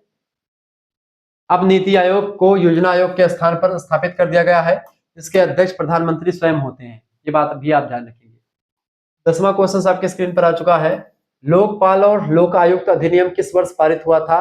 ये अधिनियम पारित हुआ 2013 में, ऑप्शन नंबर इसका सी करेक्ट आंसर हो जाएगा, ये बात आप ध्यान रखेंगे, ठीक है। लोकपाल अधिनियम 2013 में संसद के द्वारा पारित हुआ और 2014 में प्रभावी हुआ था, पारित हुआ 2013 में और प्रभावित कब हुआ? 2014 में, 1 साल के बाद। 11वां क्वेश्चन आपके स्क्रीन पर आ चुका है, फटाफट से आप देखने का प्रयास करेंगे। प्रश्न आ चुका है, डिजिटल इंडिया अभियान कब शुरू किया गया? 1 जुलाई 2015, बिल्कुल करेक्ट आंसर हो जाएगा बी ऑप्शन आपका, ठीक है, बी ऑप्शन इसका राइट आंसर हो जाएगा। 1 जुलाई 2015 को शुरू हुआ डिजिटल इंडिया अभियान, इसका उद्देश्य था सरकारी सेवाओं को इलेक्ट्रॉनिक रूप से उपलब्ध करवाना, ठीक है। कैसा लग रहा है लेक्चर आप कमेंट करके बताओ। प्लीज वीडियो को लाइक जरूर कर दे और कमेंट करके बताएं गुरुजी मजा आ रहा है पढ़ने में, क्या ऐसे लेक्चर्स और आपको चाहिए आप बताने का प्रयास करें। मैं हर एक सब्जेक्ट के ऐसे लेक्चर्स आपके लिए लाने का प्रयास करूंगा। आपके लिए इतने जबरदस्त तरीके से मैं पढ़ा रहा हूँ बीए के क्षेत्र में। अगर यही चीजें बेटा मैं आपके लिए पढ़ाता किसी जो है किसी कंपटीशन की तैयारी करवाता इतनी मेहनत के साथ, तो बहुत सारे लाइक मिलते और बहुत सारे व्यूवरशिप मिलते, बहुत सारे जो है एक प्रकार से व्यूज जाते, बहुत सारे इनकम भी जनरेट हो सकती थी। लेकिन बीए के क्षेत्र में कोई नहीं इतना जबरदस्त काम कर रहा। तो मैं सोच रहा हूँ कि भाई बीए से हम उठे हैं और बीए वाले बच्चों ने हमारा साथ दिया है, तो मैं बीए को हर हालत में चलाता रहूंगा, कभी छोड़ूंगा नहीं इसको। इसलिए आप सभी लोग को साथ चाहिए हमको। आप सभी लोग कमेंट करते रहे, लाइक करते रहे, शेयर करते रहे चैनल को, वीडियो को लाइक करें। चैनल को आप सब्सक्राइब करना नहीं चाह रहे हो, बहुत सारे बच्चों को वैसे वीडियो मिल जा रही डायरेक्टली, तो आप वीडियो को बस केवल परीक्षा के दौरान देखने आते हैं। चैनल को आप सब्सक्राइब कर लीजिए, चूंकि ऐसा चैनल आपको कहीं पर नहीं मिलने वाला है। इतना धाकड़ अंदाज में इतनी मेहनत के साथ पढ़ाई जाती है। मैं इतना मेहनत करता हूँ आप लोगों के लिए जिसकी कोई जवाब नहीं, जिसकी कोई सीमा नहीं है, लेकिन आप लोग उसको समझ नहीं पाते हैं या फिर समझते हैं तो अपना जो है कीमती समय देना नहीं चाहते हैं। कीमती समय देते भी, लेकिन आप बस एक बटन नहीं दबाना चाहते, लाइक सब्सक्राइब लाइक वाली दबा दीजिएगा। चलिए, 73वां संविधान संशोधन किससे संबंधित है? 73वां संविधान संशोधन पंचायती राज व्यवस्थाओं से रिलेटेड है, और वो पंचायती राज व्यवस्था ग्राम पंचायतों से रिलेटेड है, ध्यान रखिएगा। 1992 में जो है इसको किया गया था संविधान संशोधन, 1993 में लागू हुआ। 13 नंबर क्वेश्चन, नगर पालिकाओं को संवैधानिक मान्यता किस संशोधन के द्वारा दी गई थी? नगर पालिकाओं को 74वें संविधान संशोधन में, और ग्राम पंचायतों किसमें बेटा? ग्राम पंचायतों की अगर बात की जाए, ठीक है, ग्राम पंचायतों को 73वें संविधान संशोधन में, और नगर पालिकाओं को 74वें संविधान संशोधन में 1992 में हुआ, और नगर पालिकाओं को संवैधानिक दर्जा मिला। अगला क्वेश्चन 14 नंबर, सर्व शिक्षा अभियान किस वर्ष शुरू हुआ था? सर्व शिक्षा अभियान बताएं 2001 में शुरू हुआ था। सब पढ़े सब बढ़े ये लिखा रहता है, एक पेंसिल होती है, उस पर एक बच्चा आगे, लड़की आगे बैठी होती है, लड़का पीछे यहाँ पर बैठा होता है। प्राइमरी पाठशाला पर ऊपर बना होगा, आप देखिएगा, ठीक है। इसका उद्देश्य था 6 से 14 वर्ष के बच्चों को मुफ्त और अनिवार्य शिक्षा उपलब्ध करवाना। 15 नंबर क्वेश्चन, संविधान का अनुच्छेद 14 किस अधिकार से संबंधित है? अनुच्छेद 14 देखिए, स्वतंत्रता का अधिकार कौन सा देता है? स्वतंत्रता का अधिकार आपका जो है अनुच्छेद 19 से लेकर के अनुच्छेद 22 तक आपका देता है, ठीक है। समानता का अधिकार 14 से 18, शिक्षा का अधिकार आप देखते हैं आगे, सांस्कृतिक और शैक्षिक अधिकार ये सब आगे है, ठीक है, और अनुच्छेद 21-22 में ही। स्वतंत्रता का अधिकार की अगर बात की बेटा तो कौन सा करेक्ट आंसर क्या होगा? समानता का अधिकार, समता का। अनुच्छेद 14 जो है वो समानता का अधिकार की बात करता है। अनुच्छेद 14 में लिखा है, अनुच्छेद 14 में क्या लिखा? विधि के समक्ष समता, विधि के समक्ष समानता, और लोक कल्याणकारी राज्यों में ऐसी चीजें होती है, लोक प्रशासन समानता की बात करता है। अनुच्छेद 14 सभी नागरिकों को कानून के समक्ष समानता का अधिकार प्रदान करता है। अगला क्वेश्चन, भारतीय संविधान का अनुच्छेद 21 किस अधिकार से संबंधित है? अनुच्छेद 21 जो है किससे संबंधित है बेटा? अनुच्छेद 21 की अगर बात की जाए तो ये एक प्रकार से करेक्ट आंसर क्या हो जाएगा? यही पहला ऑप्शन ही करेक्ट आंसर है, जीवन और व्यक्तिगत स्वतंत्रता का अधिकार, यानी हर व्यक्ति को जीने का अधिकार है और व्यक्ति स्वतंत्र है अपने आप में, ठीक है। अनुच्छेद 21 प्रत्येक व्यक्ति को जीवन जीने का अधिकार और व्यक्तिगत स्वतंत्रता का अधिकार प्रदान करता है, ये मौलिक अधिकार है। जीवन का अर्थ होता है शारीरिक अस्तित्व नहीं, बल्कि गरिमापूर्ण जीवन, यानी कि ऐसा जीवन जिससे व्यक्ति को कोई लाज या कोई ऐसा ना महसूस हो उसको, ठीक है। अगला क्वेश्चन, भारतीय प्रशासनिक सेवा आईएएस की परीक्षा, आईएएस की स्थापना किस वर्ष हुई थी? इसकी स्थापना कब हुई थी बेटा? 1947। आईएएस का गठन 1947 में हुआ। या भारतीय संघ की सर्वोच्च सिविल सेवा है जो प्रशासनिक कार्यों में महत्वपूर्ण भूमिका निभाती है, ये बात आप ध्यान रखिए। यूपीएससी जो है इसकी परीक्षा करवाया जाती है। यूपीएससी एक संस्था है, संघ लोक सेवा आयोग, वो परीक्षा करवाती है। सिविल सेवा आचरण अधिनियम या नियम किस वर्ष लागू हुआ है? 1962, 1964, 1965, 1968। करेक्ट आंसर क्या होगा? 1964 राइट आंसर हो जाएगा इसका। 1964 इसका राइट आंसर हो जाएगा। सिविल सेवा आचरण नियम 1964 में लागू हुए ताकि सरकारी कर्मचारियों के आचरण को नियंत्रित किया जाए। अगला प्रश्न 19 नंबर देखेंगे, भारत में प्रथम लोकपाल की नियुक्ति कब हुई? भारत में प्रथम लोकपाल की नियुक्ति कब हुई? 2019 में हुई। ऑप्शन नंबर इसका डी राइट आंसर हो जाएगा, ये बात ध्यान रखेंगे। भारत के प्रथम लोकपाल न्यायमूर्ति पिनाकी चंद्र घोष को 19 मार्च 2019 को नियुक्त किया गया है, ये बात ध्यान रखेंगे। चलिए अगला प्रश्न 20 नंबर, प्रशासनिक सुधार और लोक शिकायत विभाग किस मंत्रालय के अधीन है? गृह मंत्रालय, वित्त मंत्रालय, कार्मिक लोक शिकायत या पेंशन मंत्रालय या मानवता संसाधन विकास मंत्रालय? करेक्ट आंसर क्या हो जाएगा? प्रशासनिक सुधार और लोक शिकायत विभाग किस मंत्रालय के अधीन है? ये है कार्मिक लोक शिकायत और पेंशन मंत्रालय के अधीन। सी ऑप्शन इसका करेक्ट आंसर हो जाएगा। ठीक है, व्याख्या में आप लिख सकते हैं कि यह विभाग लोक शिकायतों के समाधान और प्रशासनिक सुधारों को लागू करने के लिए कार्य करता है। ये मैंने अपनी तरफ से लिखा है ताकि इसको आप समझ पाए, बाकी इसका लिखने से कोई मतलब नहीं, परीक्षा में पूछा था उसमें बस केवल आपको ऑप्शन टिक कर देना होता है। 21 नंबर क्वेश्चन, गवर्नेंस का अर्थ क्या होता है? गवर्नेंस का मतलब होता है प्रशासन और जनता के बीच सहभागिता को गवर्नेंस कहा जाता है। Governance, option number C correct answer होगा। ठीक है, अगला क्वेश्चन से 22 नंबर देखेंगे, भारत में आरटीआई अधिनियम किस देश के मॉडल पर आधारित है? आरटीआई अधिनियम जो आधारित है बेटा वो स्वीडन के देश पर आधारित है। ठीक है, स्वीडन देश ऐसा है जिसने सबसे पहले सूचना का अधिकार अधिनियम 1766 में लागू किया। भारत में इसी मॉडल से प्रेरणा ली गई, मोटिवेशन लिया गया और भारत में भी इस नियम को लागू किया गया। अगला क्वेश्चन आप देखेंगे, सार्वजनिक नीति पब्लिक पॉलिसी का उद्देश्य क्या है? सार्वजनिक नीति यानी पब्लिक पॉलिसी का उद्देश्य क्या है?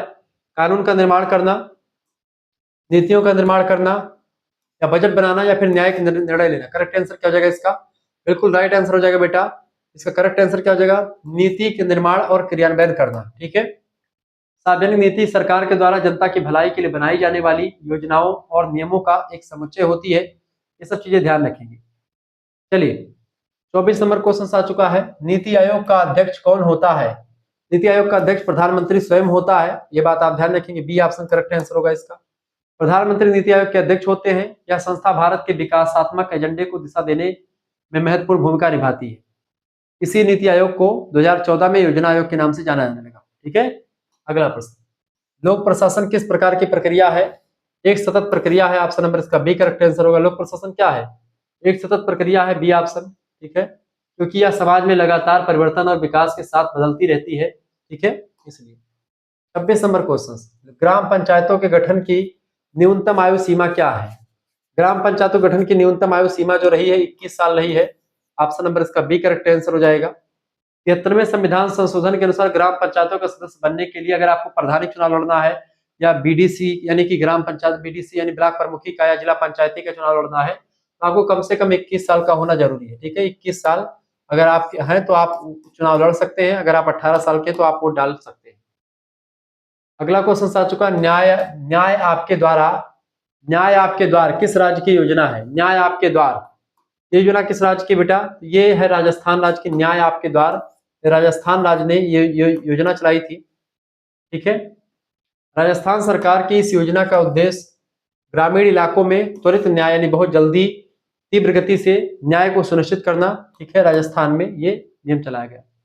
28 नंबर क्वेश्चन है, एक राष्ट्र एक राशन कार्ड योजना कब शुरू की गई? योजना शुरू की गई थी 2019 में, ध्यान रखिएगा इस बात को।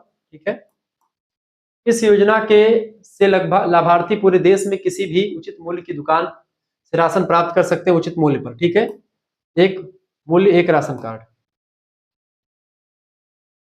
29 नंबर क्वेश्चन आ चुका है, प्रश्न, भारत में नीति निर्माण की प्रक्रिया में कौन मुख्य भूमिका निभाता है? नीति निर्माण की प्रक्रिया में कार्यपालिका भूमिका निभाता है। नीति को लागू करवाने में कार्यपालिका, बनाने में की क्रिया भूमिका, निर्माण की प्रक्रिया में कौन भूमिका निभाता है? नीति निर्माण की प्रक्रिया में कार्यपालिका नीति निर्माण लागू भी करवाता है। ये नीति को बनाना, लागू करवाना इसका काम है। कानून को बनाना विधायक का काम है। न्यायपालिका जुड़े हुए विवादों को देखती है। ठीक है, बात ध्यान रखेंगे। कार्यपालिका नीतियों को तैयार करने और क्रियान्वित करने में मुख्य भूमिका निभाती है। ठीक है, अगला क्वेश्चन और लास्ट प्रश्न इस वीडियो का, ई गवर्नेंस का मुख्य उद्देश्य क्या है? ई गवर्नेंस का मुख्य उद्देश्य होता है प्रशासन में तकनीकी का उपयोग करना, इलेक्ट्रॉनिक चीजों का उपयोग करना। ठीक है, ई गवर्नेंस का उद्देश्य क्या होता है? सरकारी सेवाओं को पारदर्शी, त्वरित और सुलभ बनाना होता है। ठीक है, ये बात आप ध्यान रखिए। आगे बढ़ते हैं। इस तरीके से आप लोगों ने बहुत सारी चीजों को समझ लिया। चलिए फिर मिलते, और हमारे साथ अगर आपको जुड़ना है तो जुड़ सकते हो आप। जिनको भी जुड़ना है तुरंत एसएमएस कीजिए 91 61 93 6062। इस नंबर पर आप व्हाट्सएप पे एसएमएस कर दीजिएगा, पूरी डिटेल में जानकारी आपको मिल जाएगी। अपना नाम एसएमएस करना है व्हाट्सएप पर, अपने यूनिवर्सिटी का नाम, अपने सब्जेक्ट के नेम और आप किस सेमेस्टर में अपने सेमेस्टर का नाम लिख करके भेज दीजिएगा। 100 रुपए फीस आपके लिए लगेगी, केवल 100 रुपए फीस में आपको सभी सब्जेक्ट का पीडीएफ नोट्स मिलेगा। स्कैनर भेजेंगे, उसी स्कैनर पर आपको 100 रुपए फीस जमा करनी होगी, या किसी दूसरे से भी आप जमा करवा देंगे तब भी आपका जोड़ दिया जाएगा, ये बात आप ध्यान रखें। चलिए फिर मिलते हैं हम नेक्स्ट वीडियो में, तब तक के लिए जय हिंद जय भारत। आप सभी का बहुत बहुत धन्यवाद हमारे से जुड़ने के लिए। अगर आप जुड़ेंगे यहाँ से तो आपको live class, video lecture, PDF note सब कुछ आपको मिलेगा मात्र 100 रुपए फीस में सभी सब्जेक्ट का। धन्यवाद, मिलते हैं फिर नेक्स्ट वीडियो में, बहुत बहुत धन्यवाद।